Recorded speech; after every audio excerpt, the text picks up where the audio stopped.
राधे राधे दोस्तों, प्रेम से बोलिए धर्मराज जी की जय हो।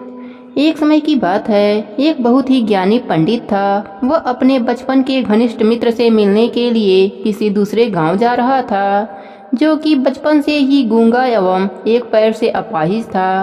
उसका गांव काफ़ी दूर था और रास्ते में कई और छोटे छोटे गांव पड़ते थे। पंडित अपने धुन में चला जा रहा था। रास्ते में उसे एक आदमी मिला जो दिखने में बड़ा ही हिष्ट पुष्ट था। वह भी पंडित के साथ चलने लगा। पंडित ने सोचा कि चलो अच्छा है, साथ साथ चलने से रास्ता जल्दी कट जाएगा। पंडित ने उस आदमी से उसका नाम पूछा तो उसने अपना नाम काल बताया। पंडित को यह नाम बहुत ही अटपटा सा लगा, लेकिन उसके नाम के विषय में कुछ और पूछना उचित नहीं समझा। दोनों धीरे धीरे साथ चलते रहे। तभी रास्ते में एक गांव आया। काल ने पंडित से कहा, तुम आगे चलो, मुझे इस गांव में एक संदेशा देना है, मैं तुमसे आगे मिलता हूँ। ठीक है कहकर पंडित जी अपने धुन में चले जा रहे थे। तभी एक भैंसे ने एक आदमी को मार दिया और जैसे ही भैंसे ने आदमी को मारा, लगभग तुरंत ही काल वापस पंडित के पास पहुँच गया। चलते चलते दोनों एक दूसरे गांव के बाहर पहुँचे। वहाँ एक छोटा सा मंदिर था। ठहरने की व्यवस्था ठीक लग रही थी और पंडित के मित्र का गांव अभी काफ़ी दूर था। साथ ही रात्रि होने वाली थी। पंडित ने कहा, रात्रि होने वाली है, पूरा दिन चले हैं, थकावट भी बहुत ज़्यादा हो चुकी है, इसलिए आज की रात हम यहीं इस मंदिर में रुक जाते हैं। भूख भी लगी है, सो भोजन भी कर लेते हैं और थोड़ा विश्राम करके सुबह फिर से प्रस्थान करेंगे।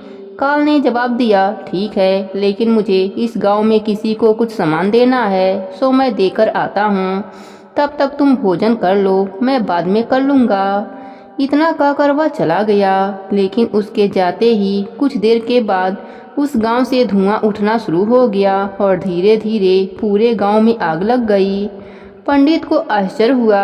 उसने मन में सोचा, जहाँ भी यह काल जाता है वहाँ किसी न किसी तरह की हानि जरूर हो जाती है, कुछ तो गड़बड़ है। लेकिन वह काल से इस बात का कोई जिक्र नहीं किया। सुबह दोनों ने फिर से अपने मंजिल की ओर चलना शुरू कर दिया। कुछ देर के बाद एक और गांव आया।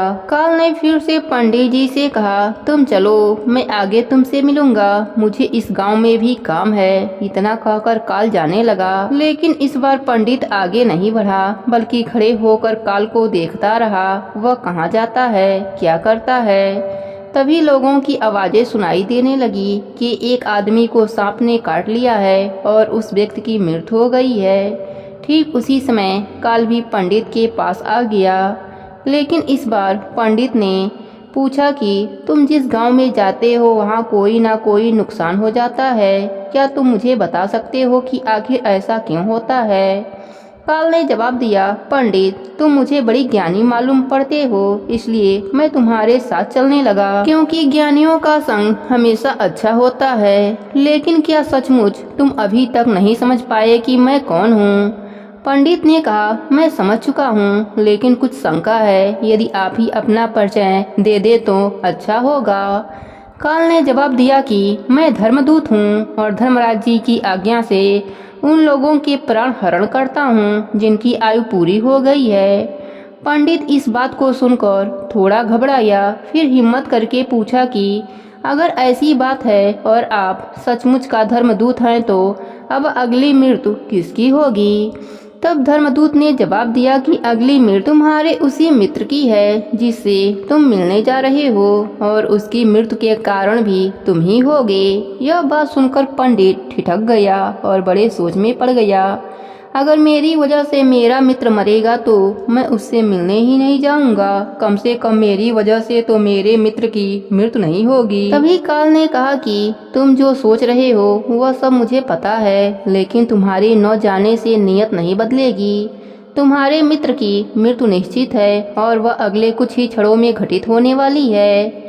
काल के मुंह से यह बात सुनते ही पंडित को झटका लगा, क्योंकि काल उसके मन की बात को जान गए थे, जो कि किसी सामान्य व्यक्ति के लिए संभव नहीं था। अब पंडित को पूरा विश्वास हो गया कि काल सचमुच धर्मदूत ही हैं, इसलिए वह अपने मित्र के मृत्यु का कारण न बने, इसलिए वह तुरंत पीछे की ओर मुड़ गया और फिर से अपने गांव की ओर लौटने लगा। परंतु जैसे ही वह मुड़ा, सामने से उसे उसका मित्र उसी की ओर तेजी से आता हुआ दिखाई पड़ा, जो कि पंडित को देखकर अत्यधिक प्रसन्न हो रहा था। अपने मित्र के आने की गति को देखकर पंडित को ऐसा लगा जैसे कि उसका मित्र काफी समय से उसके पीछे ही आ रहा है, क्योंकि वह बचपन से ही गूंगा और पैर से अपाहिज था। इसलिए ना तो पंडित तक पहुंच पा रहा था, ना ही पंडित को आवाज देकर रोक पा रहा था। लेकिन जैसे ही वह पंडित के पास पहुंचा, अचानक न जाने क्या हुआ और उसकी मृत्यु हो गई। पंडित हक्का बक्का सा आश्चर्य भरी नजरों से काल की ओर देखने लगा, जैसे कि पूछ रहा हो कि आखिर क्या हुआ मेरे मित्र को। पंडित के मन की बात समझकर काल बोले, तुम्हारा मित्र पिछले गांव से ही तुम्हारे पीछे पीछे आ रहा था। तुम समझ सकते हो कि वह अपाहिज और गूंगा होने के कारण तुम तक नहीं पहुंच पा रहा था। उसने अपनी सारी ताकत लगाकर तुम तक पहुंचने की कोशिश करी, लेकिन बुढ़ापे में बचपन जैसा ताकत नहीं होता है, इसलिए हृदयघात की वजह से तुम्हारी मित्र की मृत्यु हो गई। तुमसे मिलने की वजह से वह अपनी सीमाओं को लांघते हुए तुम्हारे पीछे पीछे भाग रहा था। अब पंडित जी को पूरी तरह से विश्वास हो गया कि काल सचमुच के धर्मदूत हैं और जीवों के प्राण हरण करना उनका काम है। पंडित एक ज्ञानी व्यक्ति था और जानता था कि मृत्यु पर कोई बस नहीं चल सकता, सभी को एक ना एक दिन मरना ही है। इसलिए उसने जल्दी ही अपने आप को संभाल लिया, लेकिन उसके मन में अपना स्वयं की मृत्यु के बारे में जानने की उत्सुकता हुई। इसलिए उसने काल से पूछा, अगर मृत्यु मेरे मित्र की होनी थी तो आप शुरू से मेरे साथ क्यों चल रहे थे? काल ने जवाब दिया, मैं तो सभी के साथ चलता हूँ और हर क्षण चलता रहता हूँ। केवल लोग मुझे पहचान नहीं पाते, क्योंकि लोगों के पास अपनी समस्याओं के अलावा किसी और व्यक्ति के वस्तु या घटना के संदर्भ में सोचने या उसे देखने समझने का समय ही नहीं होता। पंडित ने आगे पूछा, तो क्या आप बता सकते हैं कि मेरी मृत्यु कब और कैसे होगी? काल ने कहा, हालांकि किसी भी सामान्य जीव के लिए यह जानना उपयुक्त नहीं है, क्योंकि कोई भी जीव अपने मृत्यु के संदर्भ में सुनकर दुखी हो जाता है।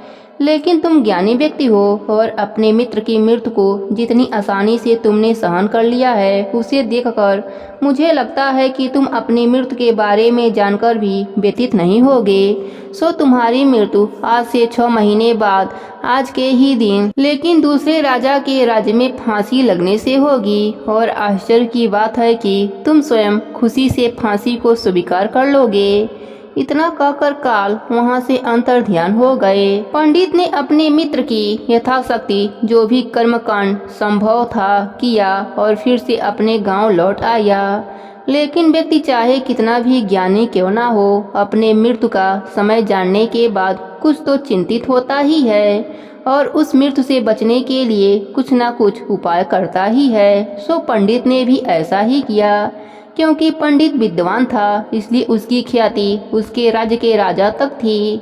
उसने सोचा कि राजा के पास तो कई ज्ञानी होते हैं और उसके इस मृत्यु की समस्या का भी कोई ना कोई समाधान निकाल ही लेंगे। इसलिए वह पंडित उस राजा के दरबार में पहुंचा और राजा को सारी बात बताई। राजा ने पंडित की समस्या को अपने मंत्रियों के साथ बांटा और सलाह मांगी।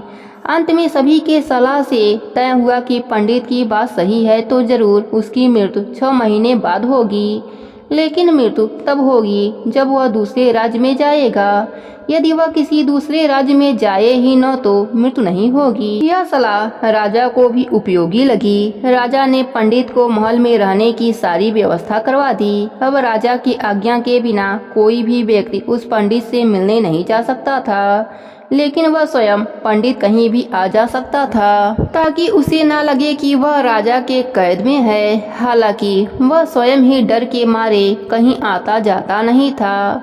धीरे धीरे पंडित के मृत्यु का समय नजदीक आने लगा और आखिर वह दिन भी आ गया जब पंडित की मृत्यु होनी थी।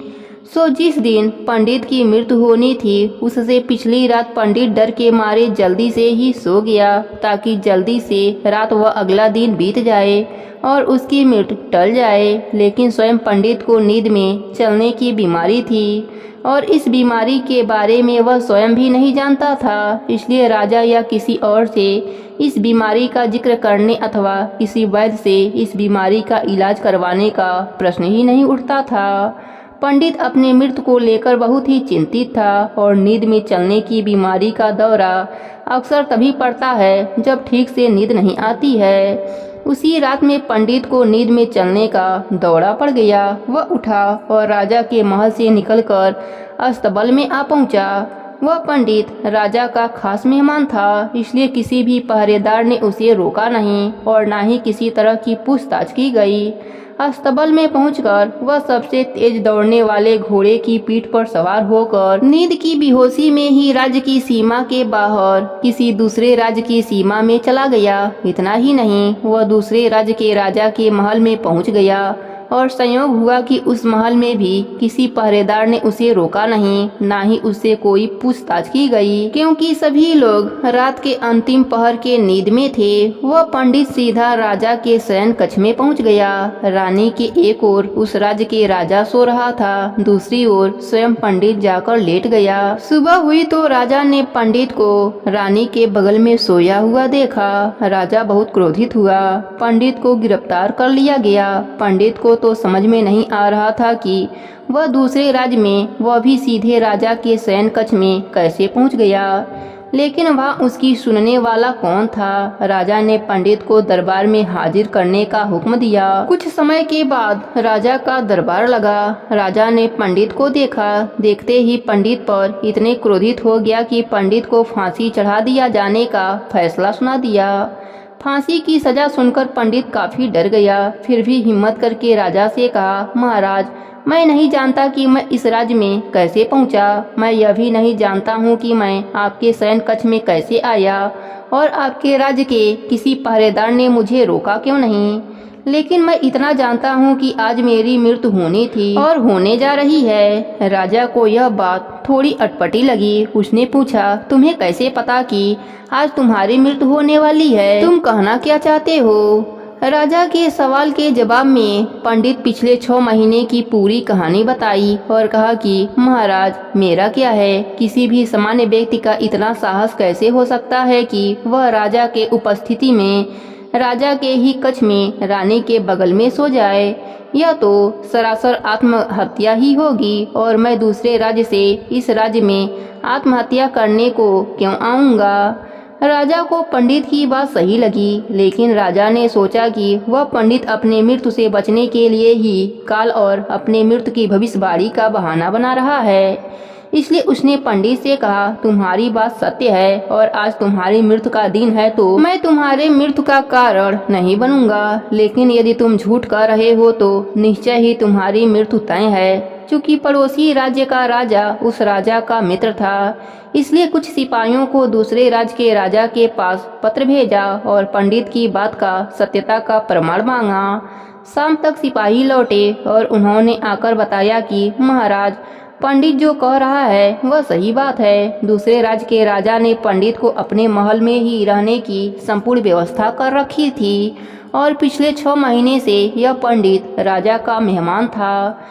कल रात राजा स्वयं इससे अंतिम बार इसके शयन कक्ष में मिलने आया था और उसके बाद यह पंडित इस राज्य में कैसे पहुंच गया, इसकी जानकारी किसी को भी नहीं है। इसलिए उस राज्य के राजा के अनुसार पंडित को फांसी की सजा दिया जाना उचित नहीं है। लेकिन राजा के लिए नई समस्या आ गई, क्योंकि उसने बिना पूरी बात जाने ही पंडित को फांसी की सजा सुना दी थी।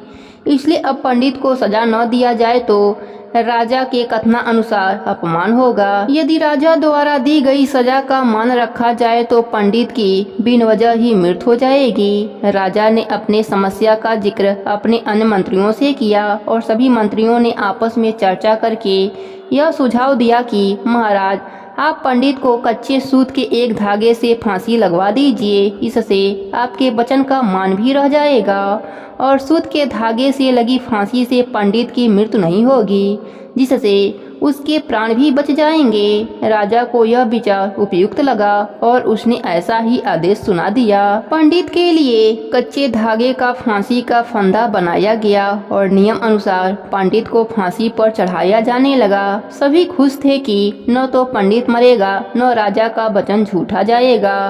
पंडित को भी विश्वास था कि सूत के धागे से तो उसकी मृत्यु हो ही नहीं सकती, इसलिए वह भी खुशी खुशी फांसी पर चढ़ने को तैयार था, जैसा कि काल ने उससे कहा था। लेकिन जैसे ही पंडित को फांसी दी गई, सूत का धागा तो टूट गया, लेकिन टूटने से पहले उसने अपना काम कर दिया था। पंडित के गले की नस कट चुकी थी। उस सूत के धागे से जख्मी होकर पंडित जमीन पर गिरकर तड़प रहा था। हर धड़कन के साथ उसके गले से खून की फुहार निकल रही थी और कुछ क्षणों में पंडित का शरीर पूरी तरह से शांत हो गया। सभी लोग आश्चर्यचकित थे, हक्के बक्के थे, पंडित को मरते हुए देख रहे थे। किसी को भी विश्वास नहीं हो रहा था कि कमजोर से सूत के धागे से किसी की मृत्यु हो सकती है, लेकिन घटना घट चुकी थी। नियत ने अपना काम कर चुका था। जो होना होता है वह होकर ही रहता है।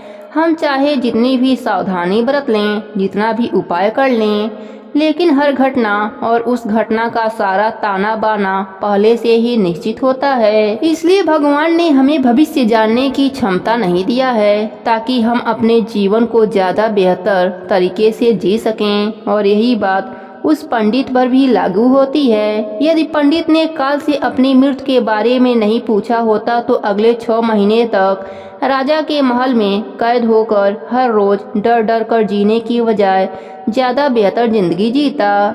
इसलिए प्रकृति से लड़ने का कोई मतलब नहीं है, क्योंकि हमें यह नहीं पता कि किस घटना के घटित होने के लिए कौन कौन से कारक होंगे और उन कारणों से संबंधित बीज कब कब कहां और कैसे बोए गए हैं। इसी को सरल शब्दों में हम भाग्य कहते हैं। लेकिन धर्मराज जी की कहानी का नित्य नियम को निभाकर हम अपना इहलोक और मरने के बाद स्वर्गलोक का सुख पा सकते हैं। प्रेम से बोलिए धर्मराज जी की जय हो।